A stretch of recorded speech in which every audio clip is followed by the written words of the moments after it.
This time on Distant Shores, we get the boat tuned up for a winter of sailing in the Caribbean. With guest crew on board learning the ropes, we island hop from Antigua to St. Martin, push our electric outboard to its limit with a range check and towing test, then do a night sail to the British Virgin Islands. And enjoying this beautiful part of the world where it's constantly warm and where you can swim and yeah. We're Cheryl and Paul Shard, hosts of the Distant Shores Sailing Adventure TV series. We've been sailing and living aboard for 35 years, documenting the sailing lifestyle. Join us as we begin the next chapter of global voyaging on our new Sail Orion 49. Previously on Distant Shores, we completed a 2,200-mile transatlantic crossing, making landfall in the Caribbean in Antigua. At sea, we'd had some issues with a defective gearbox, so immediately after our arrival, Sail Yachts sent over 2 of their best guys to replace it under warranty and repair a few other items on the boat that had given us trouble on this, the boat's first major voyage.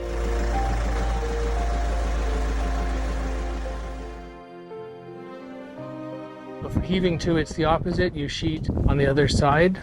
We're joined by guest crew member Sean from Toronto, Canada. And after orientation on the boat, we sail south from Antigua to the French island of Guadeloupe, to anchor at Deshaies, where the TV series Death in Paradise is filmed. Death in Paradise is a murder mystery set in the fictional British island called Sainte Marie. It's filmed in Guadeloupe, where the village of Deshaies stands in as the island capital.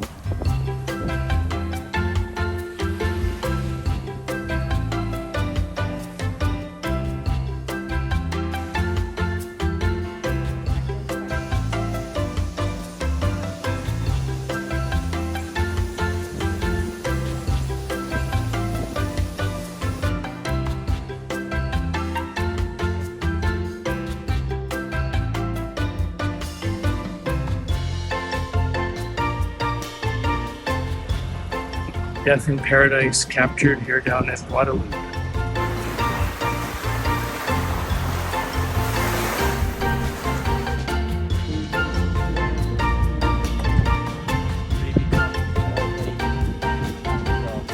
We say farewell to Sean in Pointe à Pitre and are joined by Elaine and Manuel from Switzerland.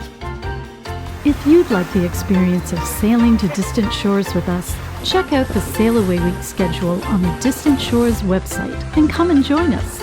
Info in the description below.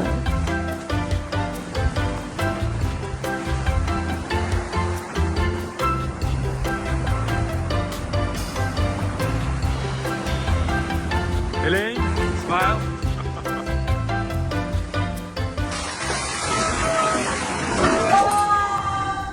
All is well, and we arrive safely at the charming harbor of Terre d'Eau in Les Sens. Then we island hop northwards. We pass the volcanic island of Montserrat and the former capital city of Plymouth, now buried in ash and overgrown. Next stop is Nevis, where we rest for the night. Then we carry on to St. Bart's, a favorite with the rich and famous. A lunch stop at Ile Fourchue is a must before we conclude this leg of our voyage with Manuel and Elaine in St. Martin. So what do you think about driving around St. Martin?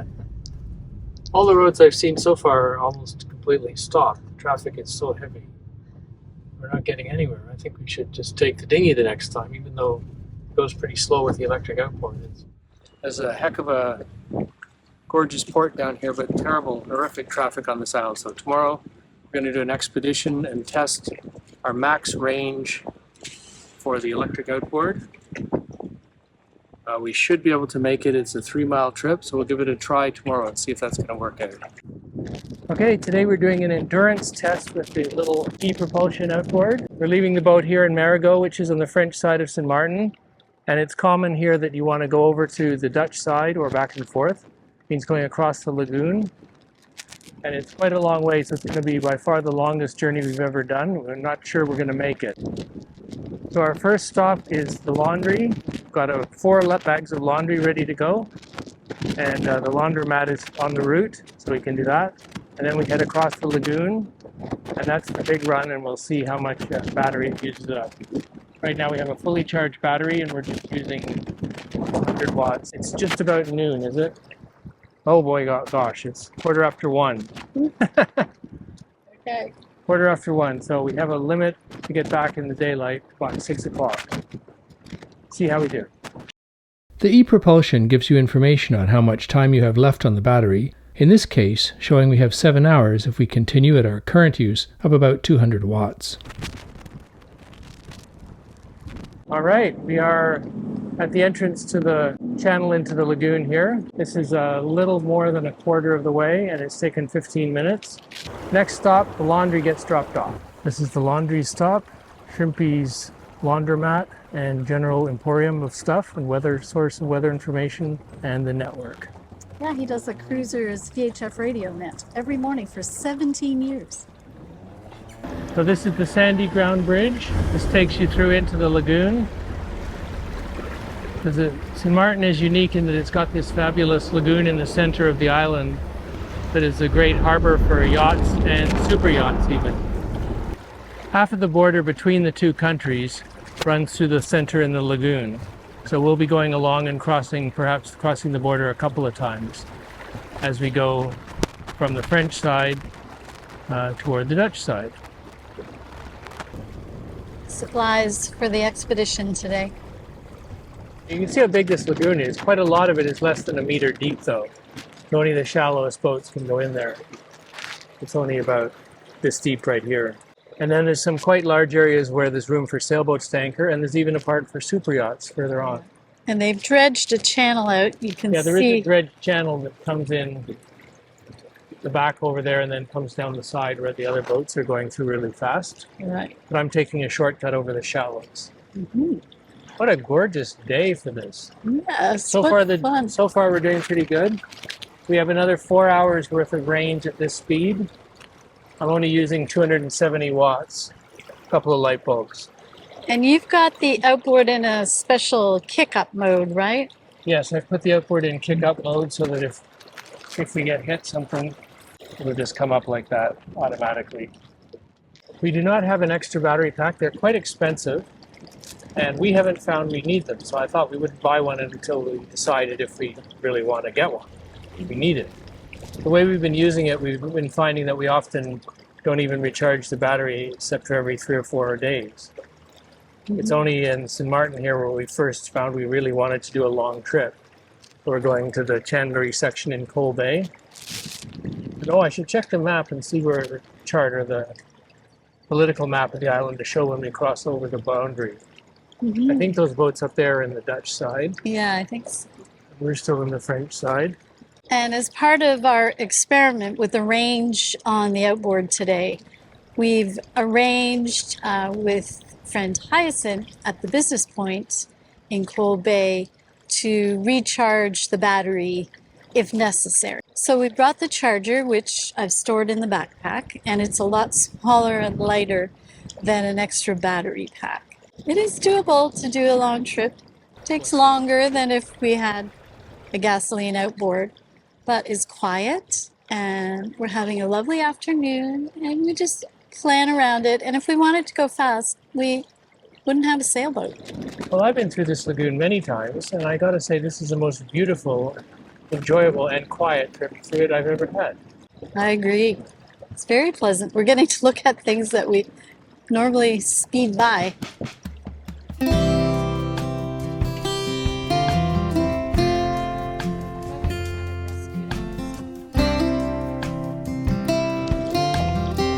This is a new bridge, so when we came here for the first time 30 years ago, there wasn't a bridge here at all. This was just a lagoon. And then there was one bridge and a canal access through the Dutch side, and one bridge just came through in the French side. And now there's another bridge that just crosses the lagoon to try to ease traffic congestion. Yeah, it's made a big difference, hasn't it? I guess. Although there's still a lot of But adding traffic. another 10,000 cars hasn't helped either. So Yeah. that's part of what this experiment today is about. Because we rented a car a couple days ago and drove to the other side of the island, and it took an hour. And honestly, at this point, we're ahead of the schedule in the car. Amazing. The fastest way you can get across the island is with a fast dinghy. The second fastest is with this kind of dinghy. And finally, the slowest route is taking a car.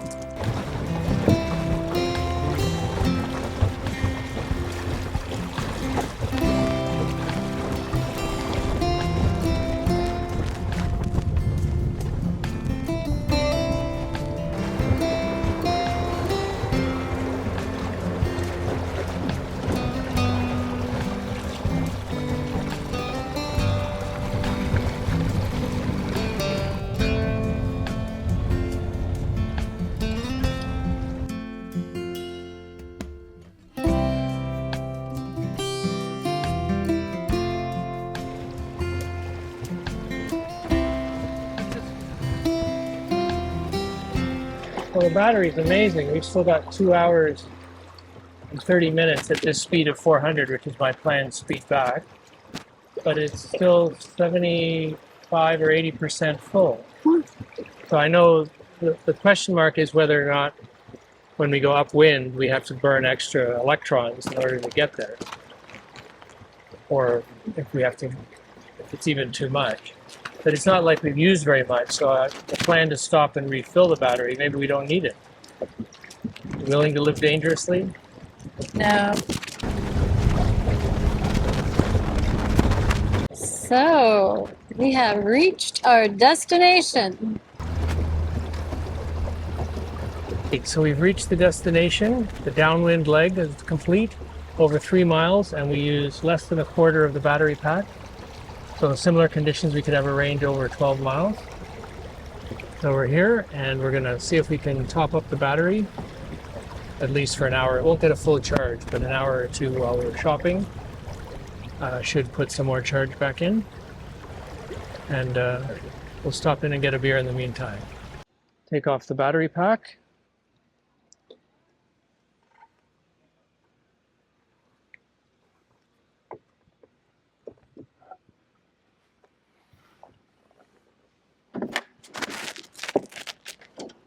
And I will walk that into Hyacinth's to put a bit of a charge on top of it.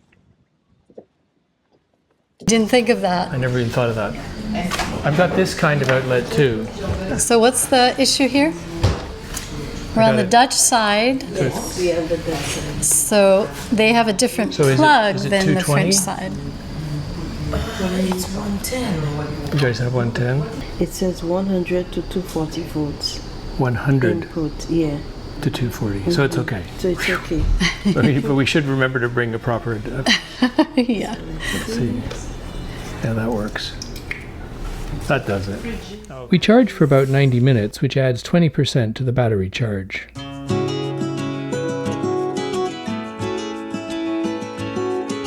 We realize we needn't have bothered recharging. We have plenty of charge to make the return trip, although we're pushing into a headwind. We even have enough power to detour a few hundred meters to tow a fellow boater with a gasoline-powered dinghy that's broken down.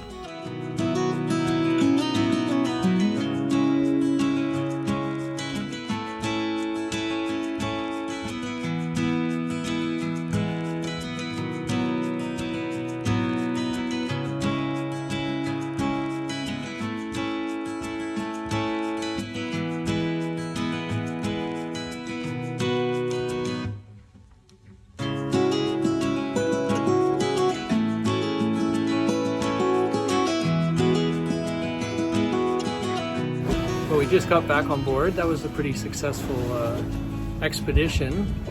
I was all ready to need to recharge the battery and for it to run out halfway and for it not to be enough power to make a 7-mile long excursion trip. But it was actually fine, so we didn't need to charge up at all. We did put a bit more of extra charge in, but we arrived back with about 60% full. So really, it worked absolutely great. I'm really impressed. We even had enough spare power to tow that guy along, so that's pretty great. Sometimes traffic in St. Martin is snarled for a good reason, like this procession in one of the fun island celebrations, including Carnival and other cultural events.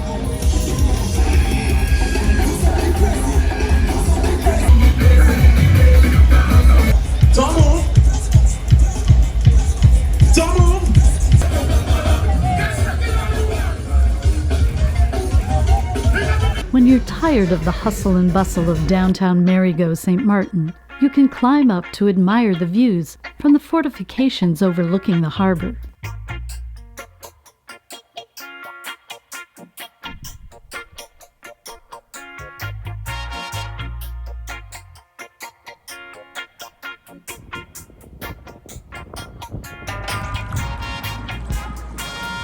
We're gonna try again to make some photos of the boat. Oh, yes. Yeah.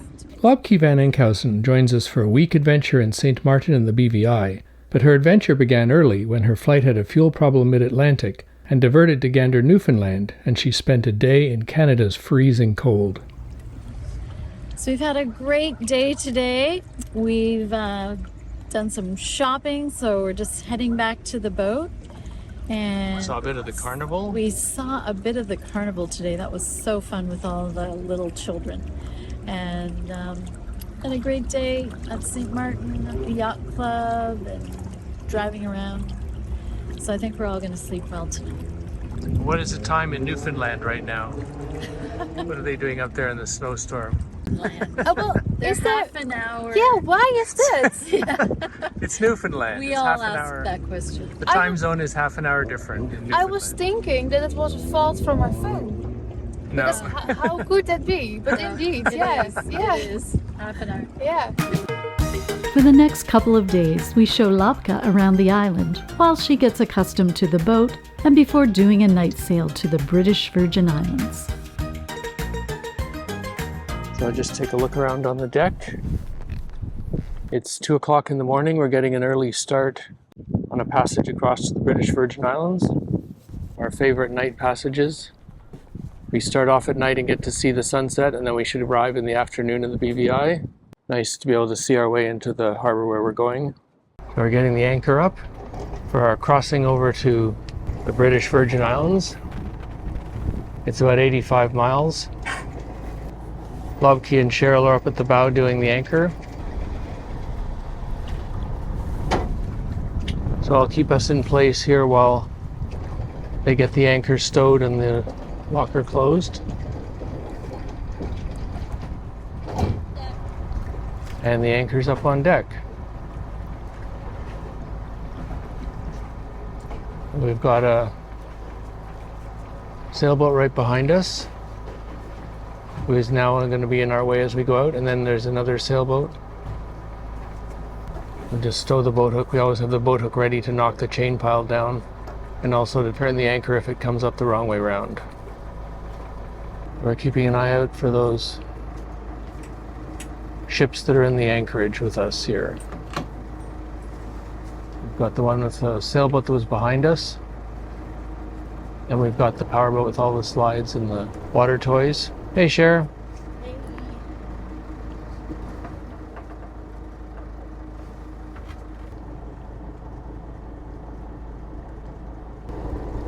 We'll stay slow while we're just maneuvering in here. I see him now. Set it to the milkmaid position, huh? Yes. In the Netherlands, they call this the milkmaid, where we call it goose swinging or sailing wing and wing. But whatever you call it, it's so pretty. We're in the middle of out of sea now. Not in the middle, but we are out of sea. So how are you feeling about your first night sail? I'm really excited.